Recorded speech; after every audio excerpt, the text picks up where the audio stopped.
यस्या भवद्भक्तजनार्थिहन्तुः पितृत्वमन्येष्वविचार्यतूर्णं स्तम्भेऽवतारस्तमनन्यलभ्यं लक्ष्मीनृसिंहं शरणं प्रपद्ये। अहोबिले गारुडशैलमध्ये कृपावशात् कल्पितसन्निधानं लक्ष्म्या समालिङ्गितवामभागं लक्ष्मीनृसिंहं शरणं प्रपद्ये। अस्मद्गुरुपरம்பராயை நமः. ஹிந்து தமிழ் திசை சேனல் நேயர்களுக்கு காலை வணக்கம்.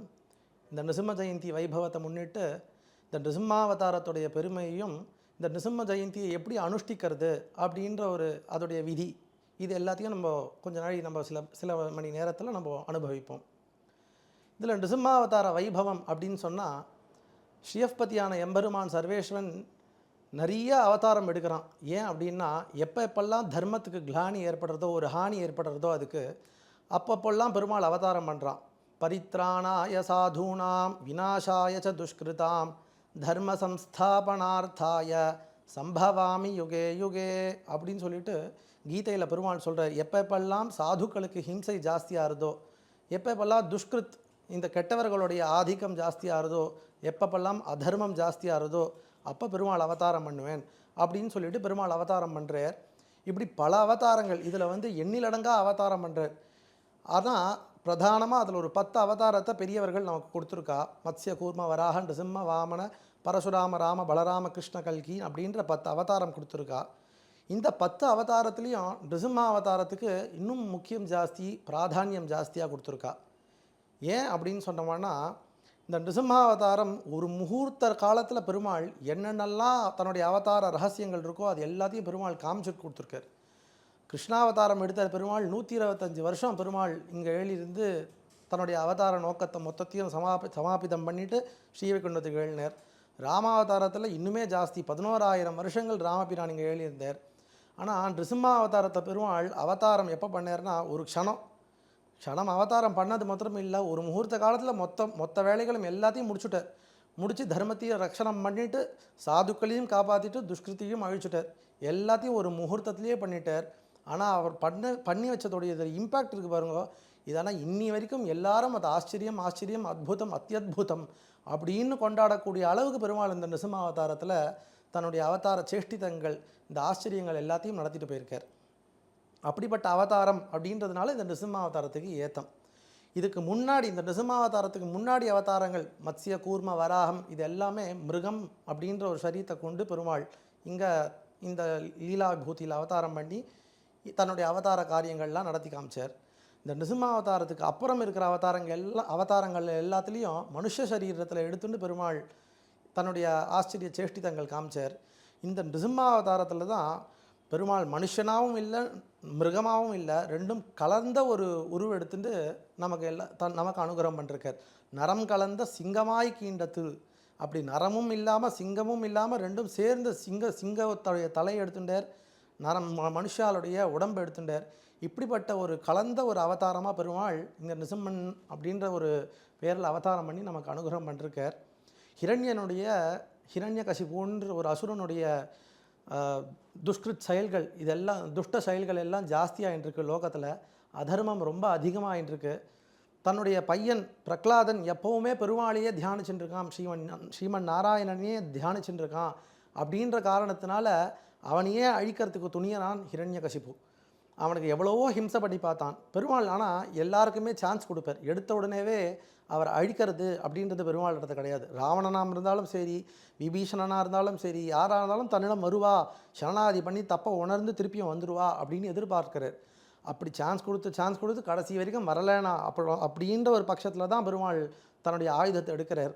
அப்படி இந்த ஹிரண்யன் தன்னுடைய அதர்ம செயல்கள் ஜாஸ்தியாகிட்டே இருந்தது லோகத்தில். எல்லாருக்கும் ஹிம்சை பண்ணான், தேவர்கள் எல்லாரையும் கொடுமைப்படுத்தினான், எல்லாரும் போய் பெருமாளை சரணாதி பண்ணான். பெருமாளும் அதுக்கு ஒரு காலம் வரட்டும் அப்படின்னு காத்திருந்தார். இவனும் திருந்துறானான்னு பார்க்கலாமேன்னு.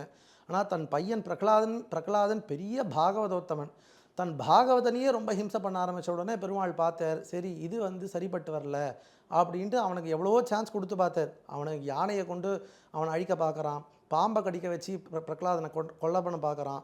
இப்படி நிறைய காரியங்கள் மலையிலேருந்து மேலேருந்து உருட்டி விட்றான். இப்படி நிறைய காரியங்கள் பாப செயல்கள் பண்ணுறான். ஆனால் திருந்தலை. பிரகலாதனும் எவ்வளோ உபதேசம் பண்ணுறான், ஆனாலும் அதெல்லாம் கேட்கல அவன். அதனால் பெருமாள் பார்த்தார், ஒரு சமயம் எப்போ வரும்னு பார்த்தார், இவன் பெரிய ஒரு கொடிய விஷத்தை எடுத்துகிட்டு வந்து பிரகலாதன்கிட்ட கொடுத்து இதை சாப்பிடுன்னு சொல்கிறான். அப்போ பெருமாளை அவன் தியானிச்சுன்னான் பிரகலாதன். சாப்பிட்ட உடனே ஆனால் அவனுக்கு ஒன்றும் ஆளை. அப்போ தான் பெருமாள் அந்த இடத்துல வந்து எல்லா இடத்துலையும் ஆவிர்வகிக்கிறதுக்கு சந்தர்ப்பம் அப்படின்ற ஒரு சுச்சுவேஷன் அமைச்சுட்டார். அப்போ ஹிரண்யன் கேட்குறான் பிரகலாதன் இடத்துல, இந்த ஹரி ஹரின்னு பெருமாளை சொல்கிறியே, அவன் எந்த இடத்துல இருக்கான் அப்படின்னு, எங்கு உளன் அப்படின்னு கேட்கச்சு, எங்கும் உளன் உன் சொல்லிடும் உளன் அப்படின்னு சொல்கிறான். எங்கும் உளன் கண்ணன் என்ன மகனை காய்ந்து இங்கில்லையாளன் இரணியன் தூண் புடைப்ப அங்கப்பொழுது அவன் வீய தோன்னிய என் சிங்கப்பிரான் பெருமை ஆராயும் சீர்மைத்து எங்கும் உளன் கண்ணன் என்ன மகனை காய்ந்து.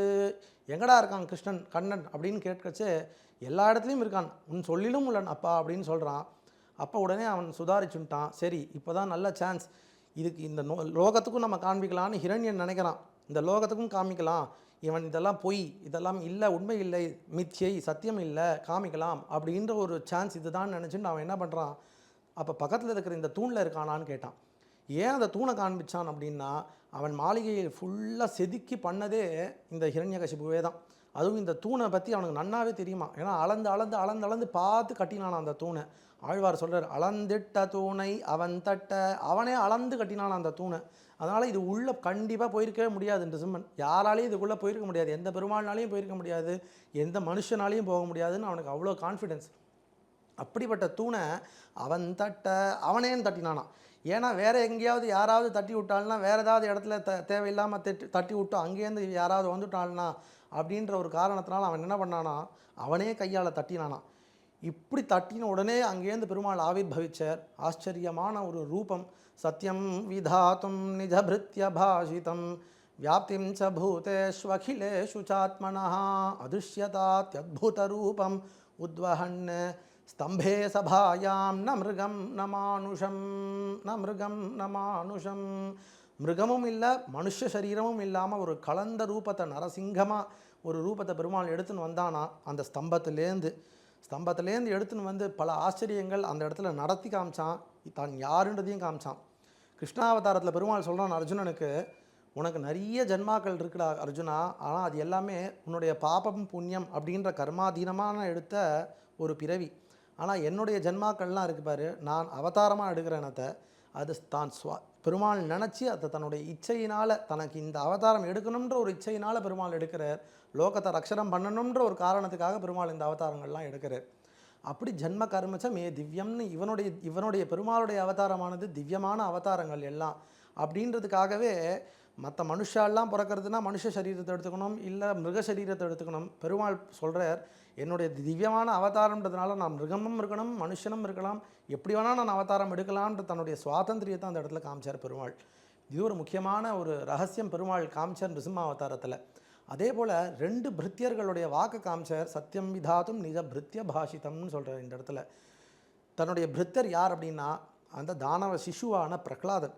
அந்த பிரகலாதன் சின்ன குழந்தை, அவன் எங்கே இருக்கான் அப்படின்னு கேட்டால் எல்லா இடத்துலையும் இருக்கான்னு சொன்ன உடனே இவன் எல்லா ஸ்தம்பம் ஒரு புல் பூச்சி எதுவுமே உடலை, எல்லா இடத்துலையும் போய் நிறைஞ்சுட்டான் பெருமாள். இந்த நிருசிம்ம ரூபத்தில் போய் பெருமாள் போய் பூந்துட்டானான்.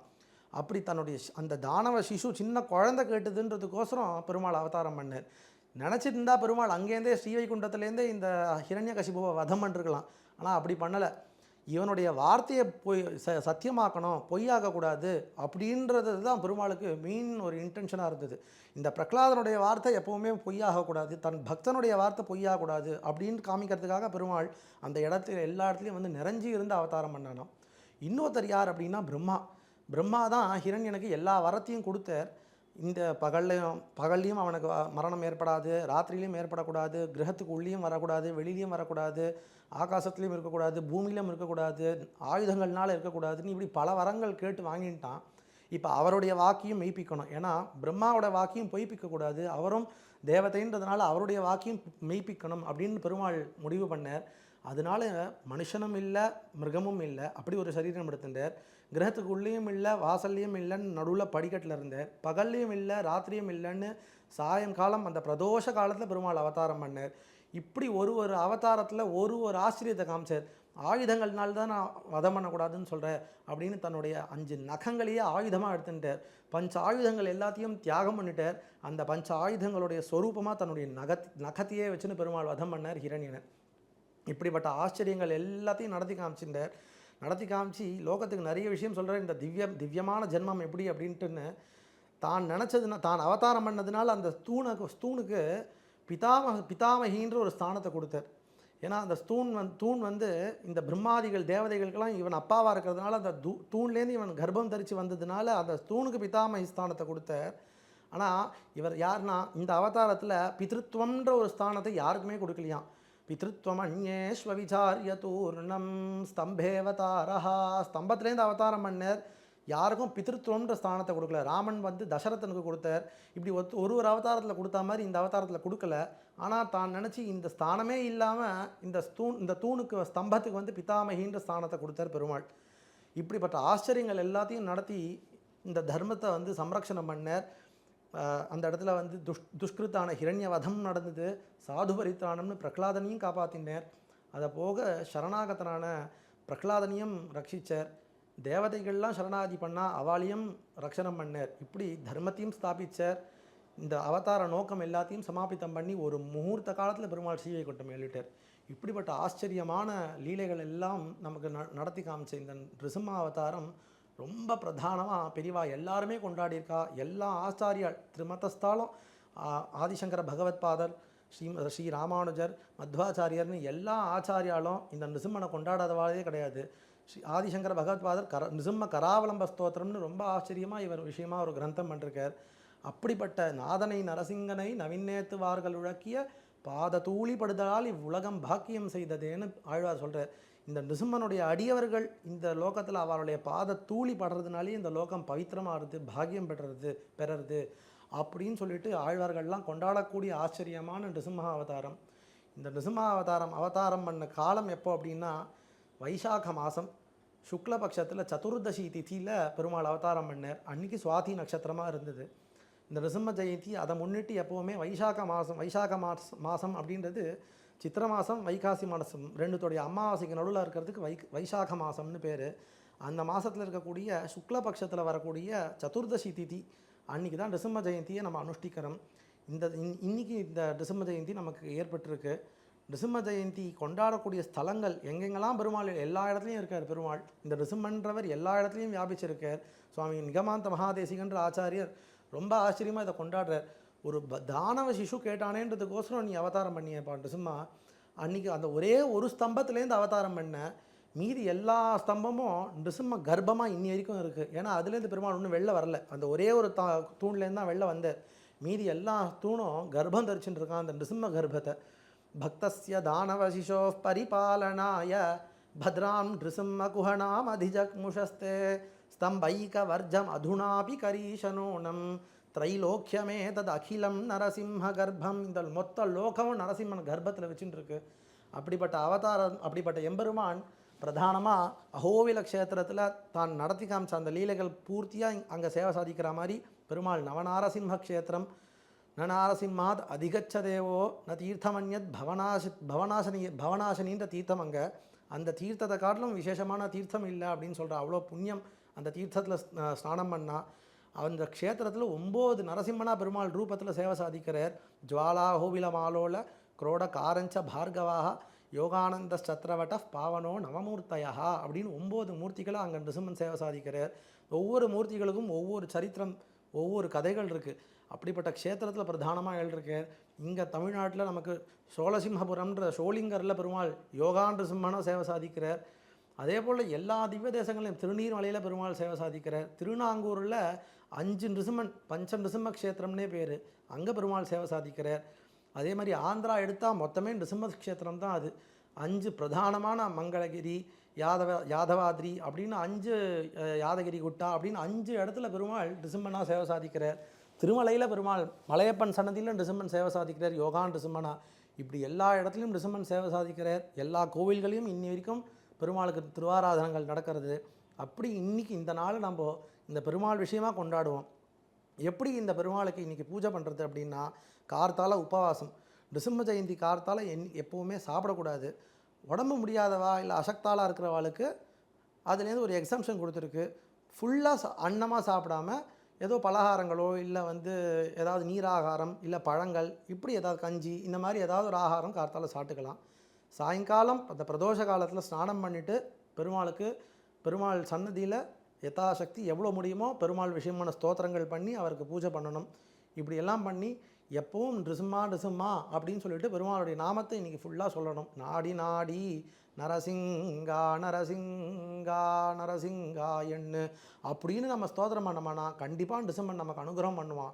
அந்த பிரகலாதனுக்கு எப்படி அனுகிரகம் பண்ணானோ அந்த மாதிரி நமக்கு அனுகிரகம் பண்ணுவான் அப்படின்னு சொல்லி அந்த லக்ஷ்மி நிருசிம்மன் திருவடியில் இந்து தமிழ் சேனல் நேயர்கள் எல்லாரும் இதை பார்க்குறவா, இந்த விரதத்தை அனுஷ்டானம் பண்ணுறவா எல்லாருக்கும் சகல க்ஷேமம் உண்டாகணும் அப்படின்னு நிருசிம்மன் திருவடியில் லக்ஷ்மி நிருசிம்மன் திருவடியில் பிரார்த்திச்சுன்னு அமைஞ்சுக்கிறேன்.